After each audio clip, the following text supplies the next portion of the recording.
एक शहर में रहने वाले इंजीनियरिंग की पढ़ाई कर रहे तीन दोस्त कालू, हरी और टुनटुनी ने गर्मी की छुट्टी में पुराने किले घूमने की योजना बनाई और निकल पड़े। मैं तो पहली बार पुराने किले घूमने जा रही हूँ। ये ट्रिप मेरे लिए बहुत ही यादगार होगी। यार देखो कितना अच्छा किला है, चलो घूम कर आते हैं। ये किला पुराने जमाने का मालूम पड़ता है। अरे नहीं नहीं, ऐसी जगह नहीं जाएंगे। ये तो भानगढ़ का भूतिया किला है, जिसके बारे में हम लोगों ने बहुत सारी कहानियाँ सुनी हैं। फिर तो हम इसे जरूर देखेंगे। अरे इंजीनियरिंग के छात्र होकर डरते हो? ड्राइवर साहब उस किले की ओर गाड़ी मोड़ लो, हम लोग इसे देखने जाएंगे। देखो ये भूतिया किला है और शाम हो चुकी है और किले को देखने में पता नहीं कितना समय लगेगा, इसलिए हम लोगों को इसे देखने का प्रोग्राम कैंसिल कर देना चाहिए। मैं भूत प्रेत पे विश्वास नहीं करती, वैसे तो इसे देखने नहीं जाती, लेकिन अब जब इतने पास आ ही गए हैं तो ये भी जानने की इच्छा हो रही है कि आखिर पक्षी इस किले को भूतिया किला क्यों कहते हैं। इसका कारण क्या है?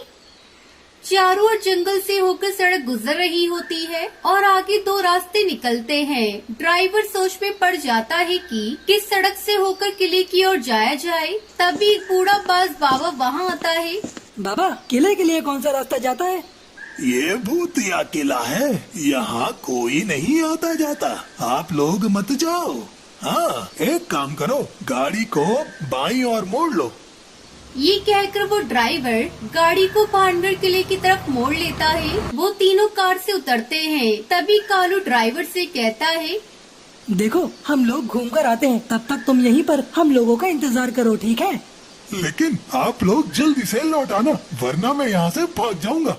ये कहकर वो तीनों भानगढ़ किले के अंदर जाते हैं। चारों तरफ अंधेरा और मकड़ियों का जाला था। अरे कालू, ये भी कोई देखने की जगह है? मकड़ियों से भरी पड़ी है। शाम हो चुकी है, जल्दी करो जो भी देखना है तुम्हें। ये कहकर वो तीनों अलग अलग हो जाते हैं। तीनों फिर एक दूसरे को ढूंढने लगते हैं और इस तरह रात हो जाती है।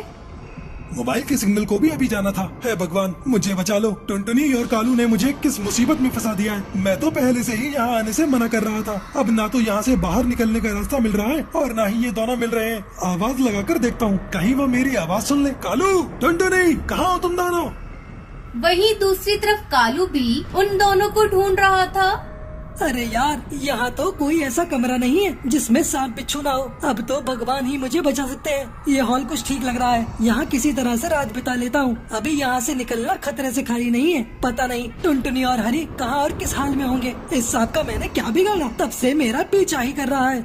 वहीं कालू को वो नींद में भानगढ़ की राजकुमारी भूतिया टूनी चिड़िया की आत्मा को देखता है। आप बहुत खूबसूरत हैं, लेकिन आप कुछ अलग सी लग रही हैं। मतलब भूतिया चिड़िया की आत्मा जैसी।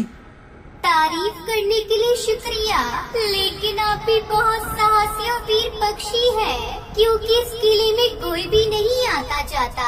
लेकिन आप यहाँ आए, हमें बहुत अच्छा लगा। हम आपकी वीरता से काफी प्रसन्न हुए हैं। हम आपसे शादी करना चाहते हैं। मैं आपकी शादी के प्रस्ताव को स्वीकार करता हूँ।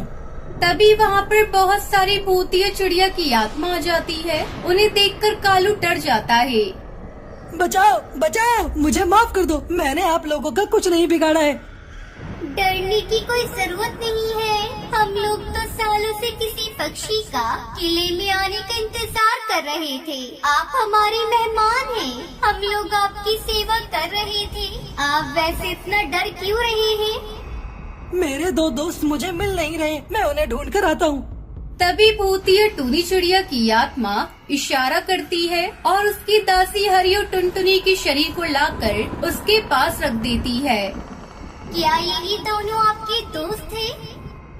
हे भगवान, इन दोनों के साथ ये क्या हो गया? मुझे माफ कर दो, मैंने कुछ नहीं किया है। किसी तरह से किले के बाहर निकाल दीजिए। ये सुनकर भूतिया टूनी चिड़िया की आत्मा उसे मारने के लिए आगे बढ़ती है। तभी बाबा वहाँ पर आ जाते हैं और पवित्र जल उसके ऊपर डाल देते हैं।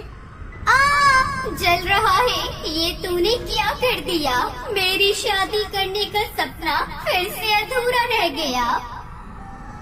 ये कहकर वो जलकर राख हो जाती है। कालू को वो बाबा को शुक्रिया अदा करके वहाँ से चला जाता है और अपनी जिद की वजह से अपने दोस्तों को खोने के लिए बहुत पछताता है।